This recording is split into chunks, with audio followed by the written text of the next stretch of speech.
Hey guys, welcome to episode 26 of Allitober Takeover. Can y'all believe it's just like literally a couple more episodes left? There's a total of 31 episodes that I'm releasing, and we are already at 26. So yeah, it's just a couple more days. I'm kind of glad it's coming to an end because it really has been a lot of work. Some days I kind of fell off a little bit. It was hard to keep up with the daily posting, editing, all of that stuff. It's a lot. However, today's video, we're going to talk about 5 things that I have learned since I have been on YouTube. Okay, this has been quite the journey for me. As y'all know, well, some of you might know, but I started my channel back in 2011, February of 2011, when my oldest son was just a newborn, and well, a little kid. And I was very inconsistent. I was offered to become monetized. I ignored it because I didn't even think you could really make money doing videos. That was back when I was skeptical and broke. Now I'm like open-minded and, you know what I mean, trying to get rich. So yeah, I'm not quick to write things off anymore, but that's what I did back then. And then I got monetized back in maybe 2015, and eventually they changed the requirements to different things that I had met for a very, very long time. So I have been trying to get my channel back monetized for the past 7 years, okay? Comment down below if you have the grit, if you have the grind to work on something for 7 whole years until it actually happens for you. Because that's what I had to do. And even then, I wasn't even consistent. It's just been this year of May 2013, May 2023, I decided to come back on here and just share my story. I had taken a branding class for my online boutique business, and I felt like I could just do a lot of the things that I learned in the class just on anything. It didn't really have to be just for my boutique. So I just shared my journey. I shared the fact that I was going through some things. I wanted to elevate my life. And at the same time, I was struggling and feeling like really in bondage to poverty, basically. So upon me sharing that, that is what grew my channel. Me being open, me being real and relatable was what grew my channel. And instantly, in days, my channel grew thousands and thousands of subscribers. And in 10 days of being consistent, I was monetized. All right, so that's just a little backstory on how this channel even came about. But now that I am looking at myself as a full-time content creator, I've been consistent for 5 months now. I have gotten 4 checks so far from YouTube, and I can definitely see the potential and the opportunity. All right, so the first thing that I want to say is the number one thing that I have learned on YouTube is that the people that you think are not watching you, those are the ones watching the most. People are watching me that I've known from school, group homes I've lived in, things like that. I can't even tell you how many people have like inboxed me on Facebook and reached out to me and like, oh, I saw your channel, or whatever. Like people that you don't even think or remember, think of, they're watching you. Then you got those exes, those enemies, them ops, them people that you just don't even be concerning yourself with watching you. And I could typically tell because for whatever reason, people will always go from YouTube to my Facebook channel, and I'll end up seeing them in my people you may know. So they are definitely over there. They are definitely watching. Some of the people that's supposed to be like heavily assisting in my situation, they're watching and doing nothing, probably laughing and eating popcorn.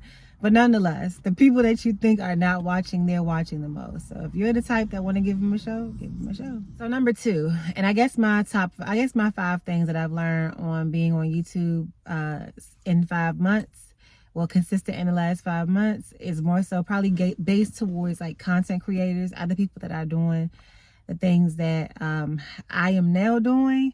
Because number 2 is blocking does very little, okay? Because they make new channels. I had no idea that people could be that desperate, that determined, that they just feel the need to be in somebody else's space that heavily, where if they come through and they violate a person in a way where it's like, okay, well, you doing too much, it's not even no need to have you over here, your respect level is not, it's just not the vibe, you know, so I'm gonna just block you. People will really go and make another channel just to come on your page and still talk to you. I even blocked somebody before and they came to my inbox on Facebook, okay? Found me on Facebook to come to me and tell me that it was wrong of me to block them. Legit. Telling me that it was not cool that I blocked them and I can't be mad at them for talking on what they see and blah, blah, blah, and all this other stupidness. And I ignored her. Then this individual came to my actual page and wrote comments and still being ignored.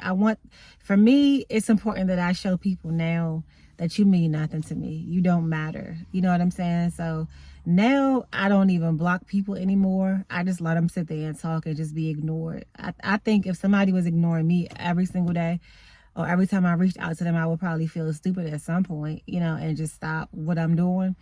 So, yeah, I don't see the benefit in blocking people at this point. Just let them watch, get your views up and ignore them. Like if they say something stupid, disrespectful, something that you know that they saying just to clown, and troll, you know what I mean? Just ignore it. We're not in kindergarten. We're grown.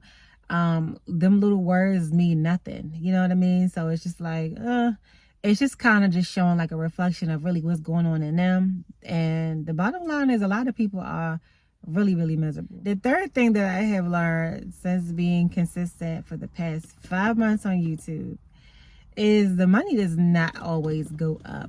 Like I said, I've gotten 4 checks from YouTube so far. The pay schedule is a little different than most. So when the month of October is over and all of the work that I've done for the month of October, that'll be totaled up and I will be paid for that November 21st. So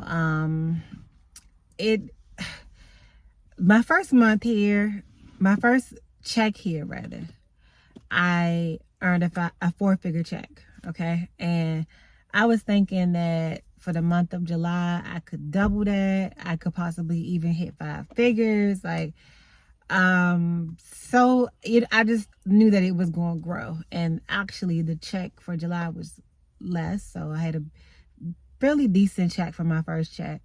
Then it went down a lot. It went down maybe like $500 or $600 if I'm not mistaken. And then it went back up and then it went back down a little bit. For the month of October, it's not looking that hot. So I guess I could say it's going to be a little bit down, but I don't even want to say that because there's still time, you know, so the more I produce, the more views I get, the more increase I can see in my check. However, yeah, the money does not always go uphill.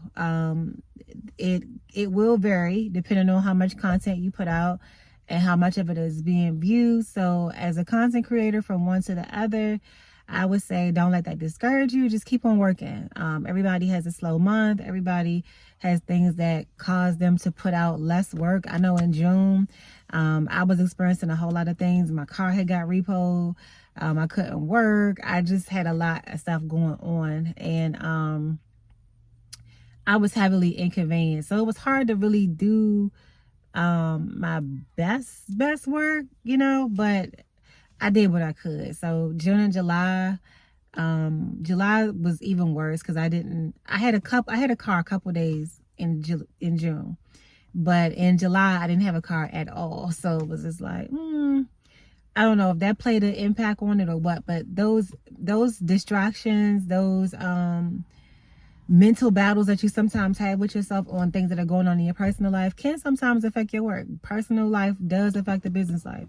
You just got to learn how to kind of not allow it to, per se, and just push through whatever you assign to do or assign for yourself to do, because you're your own boss. You're an entrepreneur being a content creator. So whatever you assign for yourself to do, you got to push through and get it done, because if you don't, your check will suffer from it. So number 4 is kind of going to piggyback off of number 3. And number 4 is the RPM changes daily. I remember when I first started checking my analytics and reading and understanding my RPM and stuff like that. My RPM was only $2.34. So that meant that for every 1,000 views that I got, I would get paid $2.34 for those views. They started me at a really low RPM, I think, and it grew over time. I got up to like 16 and some change, then it went back down just a couple of dollars. So the RPM changes on a daily basis, so you kind of really can't gauge. I guess they do an average monthly and divide it by however many days is in a month. Like add up your daily RPMs and divide it by however many days is in a month, and that'll be your monthly RPM. I'm assuming, because I definitely noticed that in my analytics it changes on a daily basis, and that can also have an impact on how much your check will be as well, because if your RPM is only $12, you know what I mean, you might have to put out a couple more videos during the month to really see the hefty check that you may be going for. So check your analytics, understand what they mean. RPM means the revenue per mil, and that is a portion that we get of the CPM, which is the cost per mil. So once you read and understand those, there's tons of videos on YouTube that can help you understand what those mean more in depth. And yeah, just know though that number definitely does go up and down per day. Oh, and it also would do so for shorts and for live. So I get paid a different amount for shorts. I get paid a different amount for my watch feed videos, which is just my normal videos that are on my channel. And then I get paid a different amount for it live. So each type of video has its own amount, and each one of those amounts changes typically on a daily basis. All right, so the 5th thing that I'm gonna say is being on YouTube can bring a lot of jealousy, a lot of hate, and a whole lot of criticism. Okay, I often will see people say that because you chose to be on a public platform, that means you have decided that it's okay for people to scrutinize you.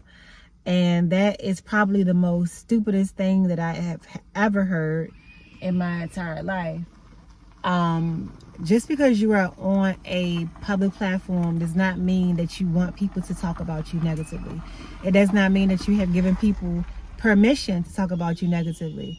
It's just that negative people decide that they want to do that. A lot of times it's because they are the ones that really want a YouTube channel.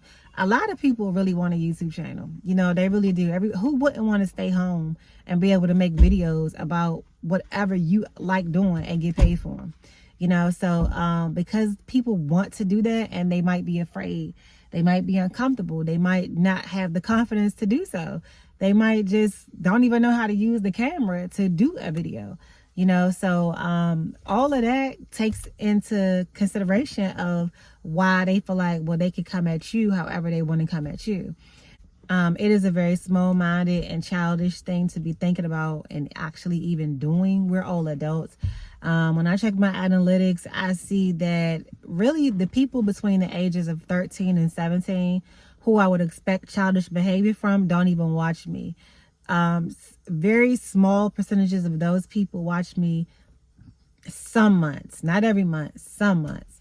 Okay, so the fact that it's grown people in my age group, 35 to 44, 25 to 34, like, and then it's people older, 55 and up, like, that will come on here and be completely negative and just say negative things and be critical and talk about sometimes you can't even open up your mouth and say the sky is blue without somebody having something to say in regards to that. So I definitely say you got to be really that girl to get on these platforms and do what you came to do, because people that are doing nothing really are going to have a whole lot to say about you doing something. You know what I mean? But if you're more of a doer than a talker, you won't really be fazed by that anyway. But it is something to be aware of. It's something that I have definitely learned. Like, I've seen it happened, but experiencing it for myself, it's just been like, wow, like people really don't like to see you elevate, especially if you are down and they are down. It's the whole crabs in a bucket syndrome. People don't like to see you try to get yourself out of what you're going through. They might even expect you, because you've been going through something for so long, whether it's on and off or consistently, they might even expect you to just stay there because it's been so long, and it's like, oh, just give up, or she'll give up soon. Why is she still fighting? Who does she think she is? Why does she still think she got a chance to rebuild her life, to elevate her life, to get herself in a better position in life? Why does she think that? Why isn't she just settling like me? Why isn't she just settling like my mother? You know what I mean? Why she don't want to live in the hood? Why she don't want to work basic jobs that pay $15 and $16 an hour? Who does she think she is that she can get on a platform and strive for 5 figures a month? Who does she think she is? You know, that's really how people look at the situation. So you have to be very solid within yourself. You got to know what God says about you and believe that for yourself. You have to read your Bible and put your armor on and look for scriptures and read scriptures that boost your confidence, that tell you who you are in Christ. And so when somebody else says something that contradicts that, it won't mean anything to you anyway. Yeah, you really got to be that girl. You really got to input the most positive things into yourself to be able to be here, to be present here, to be on these platforms. Because if you're not doing that and you're like more of a softer person, or somebody that's just not as thorough or cutthroat, it probably will get to you. So just if you're gonna get on here, definitely build up your self-esteem first. Build up your confidence. And like I say, use the word of the Lord to do that, because once you believe who you are and who he says you are, nothing can stop you. Nobody can stop you. Nothing they say can stop you. And they'll continuously be frustrated because they see that they can't have any effect on you. And I'm going to give y'all a bonus tip. Well, not even a tip, but a bonus of what I've learned since being on YouTube. And I'm going to say number 6 is that it takes time, okay? It takes time to grow. I always see a lot of people in the comments talking about, oh, she getting that YouTube money. What she need people to give her money for? What she needs people to give her money for? Just because people are getting a check on YouTube does not make them an immediate millionaire. It does not make them an immediate millionaire. It does not make them somebody who is immediately making 5 figures a month. Like, it doesn't mean that. You know what I'm saying? So people often think that because you become a YouTuber that you are going to be rich right away. And that's not always the case. That's the case for some people. Some people come on, they get like the first check be $1,000 or $2,000, and the next one will be like 5 figures, 10, 12,000, and it'll grow every month from there unless they not producing content. But for the most part, you know, everybody has to start really small. Some people come on here and their first check only be $100, barely crossing the threshold to get paid. You know, my first check was 4 figures, so I'm really proud of that. I'm really excited about that. I didn't have to put any weight to meet the threshold to get paid. I was paid immediately, and I passed that way over. You know, so yeah, it definitely takes time to grow. And like I said, everybody isn't going to hit that 5-figure mark. Consistency is what it's going to take for you to grow the channel. Again, everybody does not hit the 5 figures right off the bat. And some of us just need a little extra time. It could be, for me, it could probably happen next month. Who's to say November won't be my 5-figure month? It might be January, it might be March, like, you know what I mean? But it will happen. As long as I'm consistent and constantly working and putting out my content, my channel will always grow. So with that being said, guys, I hope you guys enjoyed this video. A bee just came into my truck, so I'm not too happy about that. So I'm going to go ahead and get off of here. But yeah, those are my 5 things plus 1 bonus that I learned since being on YouTube. Hope you enjoyed the video. If you haven't already done so, subscribe to the channel on the way out and make sure that you hit the join button so that you can become a member of the channel and get access to exclusive videos, exclusive lives, exclusive photos that nobody else gets to see except for the members of this channel. So you definitely want to go over there and be a part of that. The Fun and Flirty membership is now available. Go ahead and click the join button and become a part of my members. So see y'all in the next one. Bye.